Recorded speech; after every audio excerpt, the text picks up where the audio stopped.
1960년 8월 6일 부안군 행안면에서 태어난 진성은 고려 청자를 비롯한 한국 도자기 예술의 계승과 발전에 평생을 바쳐온 전통 도예가입니다. 64세의 나이에 그는 흙과 불로 빚어낸 아름다운 도자기 작품들과 개인적인 상실의 눈물이 뒤섞인 여정을 자긍심과 아픔으로 되돌아봅니다. 부안의 소박한 농가에서 태어난 진성은 논밭과 조상들의 이야기 속에서 자랐지만 그의 삶은 단순히 전통을 계승하는 데 그치지 않았습니다. 급변하는 세상 속에서 자신의 가치를 지키려는 투쟁이기도 했습니다.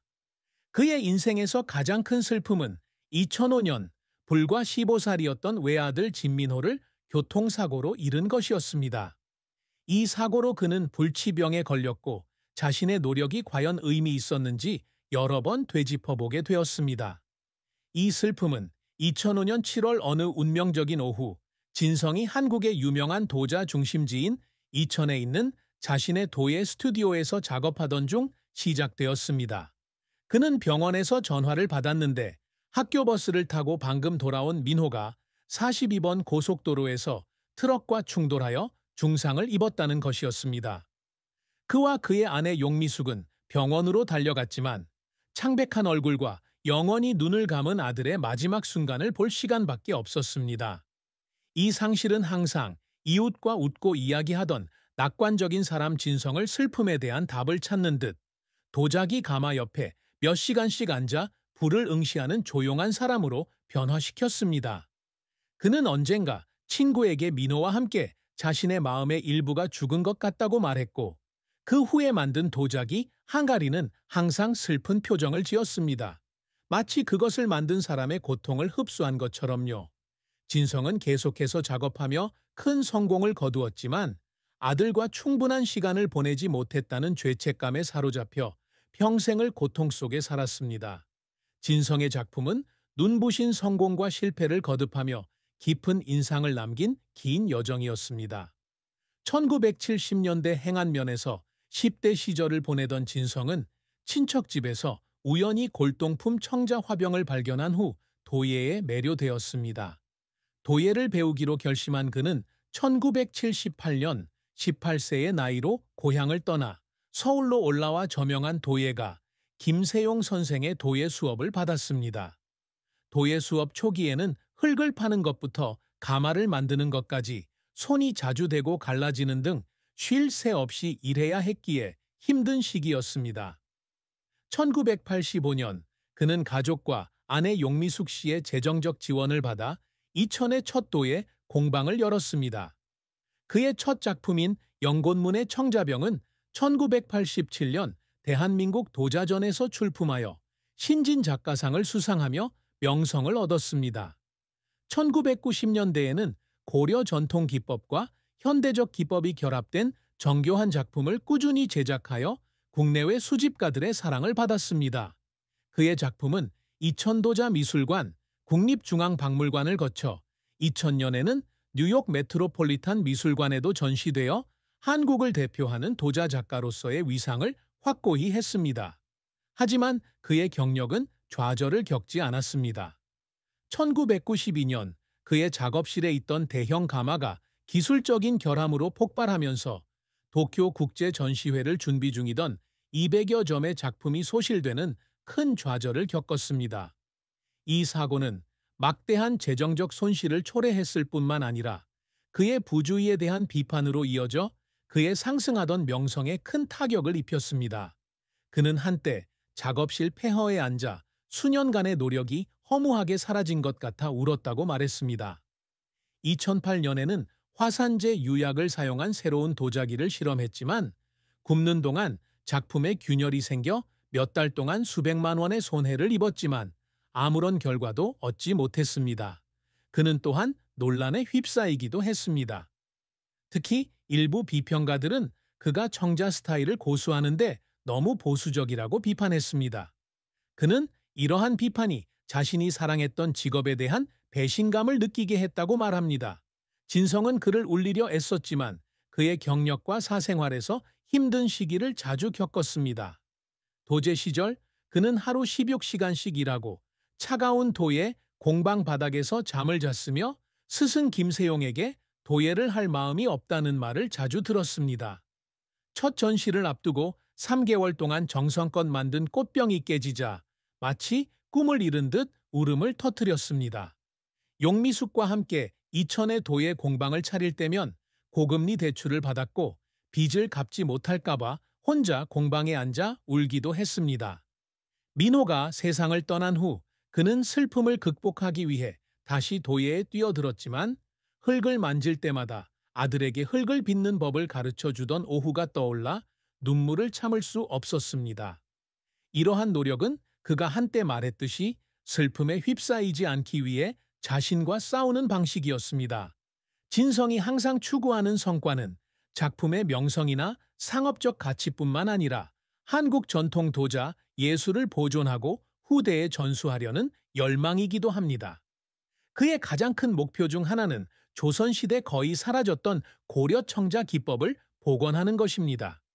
수십 년간의 연구와 실험 끝에 그는 1999년 완벽한 비취색 유약의 청자병을 제작하는 데 성공했습니다.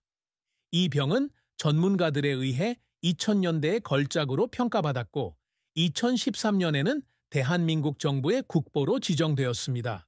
그는 또한 젊은 장인 양성에도 많은 노력을 기울여 2000년부터 이천에서 무료 강좌를 열어 전국과 해외에서 수백 명의 학생들을 유치했습니다. 박수민, 이지현 등 그의 제자들 중 다수는 명장,名장으로 성장하여 한국 도자 예술을 세계에 알리고 있습니다. 또한 2010년 출간된 청자 기법에 관한 책을 집필하여 영어와 일본어로 번역하여 연구자와 예술가들에게 중요한 참고 자료로 활용하고 있습니다. 그는 도자, 예술의 불씨를 지핀 사람으로 기억되고 싶다고 말하며 이러한 노력이 유산으로 이어지기를 바란다고 밝혔습니다. 진성과 용미숙의 사랑과 결혼은 동반자 관계, 희생, 그리고 함께한 트라우마에 대한 이야기입니다. 두 사람은 1979년 부안의 한 시장에서 만났습니다.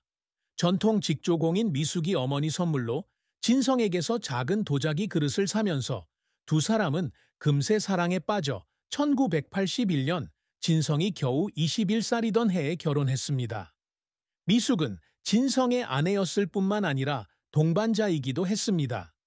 미숙은 진성이 도자, 공방을 운영하고 가정을 돌보고 어려운 유년 시절 경제적으로 지원해 주었습니다. 그들은 이천의 작은 집에서 살았습니다. 저녁이면 웃음이 끊이지 않았고 밝은 미래에 대한 꿈을 나누곤 했습니다. 그러나 2005년 민호의 죽음으로 두 사람 사이에는 균열이 생겼습니다. 슬픔에 잠겨 서로를 어떻게 위로해야 할지 몰랐기 때문입니다. 미숙은 조용해졌고 진성은 일에 몰두하며 눈에 보이지 않는 거리를 만들었습니다. 이혼은 하지 않았지만 일과 책임에 대한 짧은 대화로만 소통하며 서로 모르는 사이로 지내는 시절도 있었습니다. 결혼 생활에서 가장 큰 슬픔은 아이를 잃은 아픔을 함께 나눌 수 없다는 것이었고 그 상처는 두 사람을 영원히 바꿔놓았습니다. 64세가 된 지금도 두 사람은 여전히 함께하지만 그들의 사랑은 젊은 시절의 열정이라기보다는 지속적인 헌신으로 변했습니다. 진성의 비극적인 죽음은 2025년 이천의 한 도예 공방에서 64세의 나이로 사고로 세상을 떠난 사건입니다. 어느 날 이른 아침 낡은 가마를 손질하던 중 낡은 환기 시스템에서 누출된 일산화탄소에 질식사했습니다.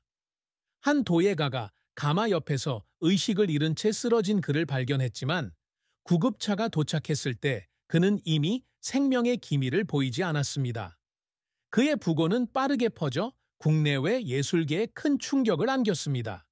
그의 장례는 이천기념관에서 장인, 도예가, 문화 관계자, 지역 주민 등 수백 명이 참석한 가운데 치러졌습니다.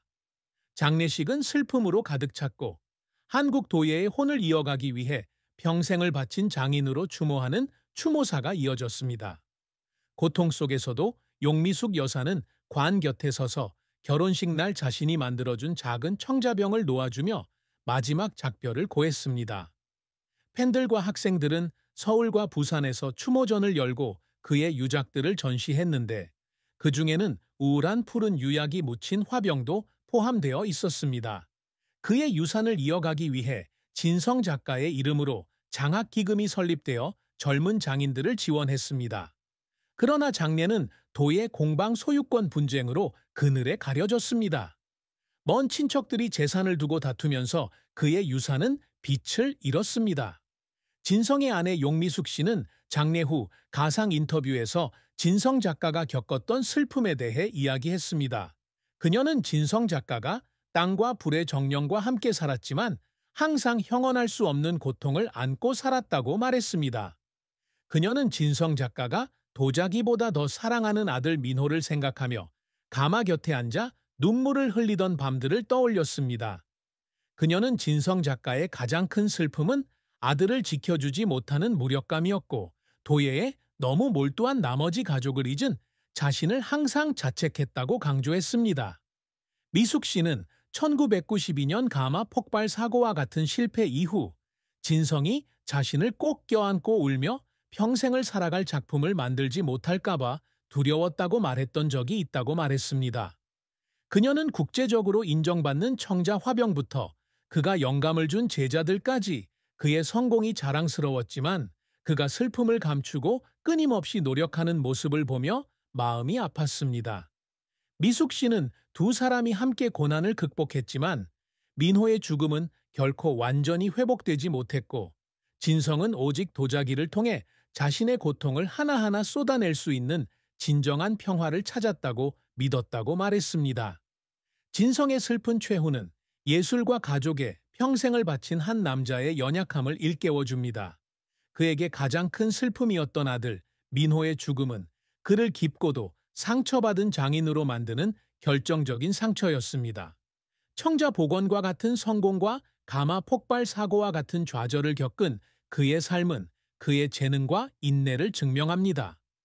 도의 예술을 보존하는 것부터 후배들에게 영감을 주는 것까지 그의 업적은 영원한 유산을 남기고자 하는 그의 열망을 반영합니다. 사랑과 결혼 생활 속에서 그와 용미숙은 기쁨과 아픔을 함께 했지만 아들의 죽음은 완전히 극복할 수 없는 시련이었습니다. 이천도의 공방에서의 비극적인 죽음과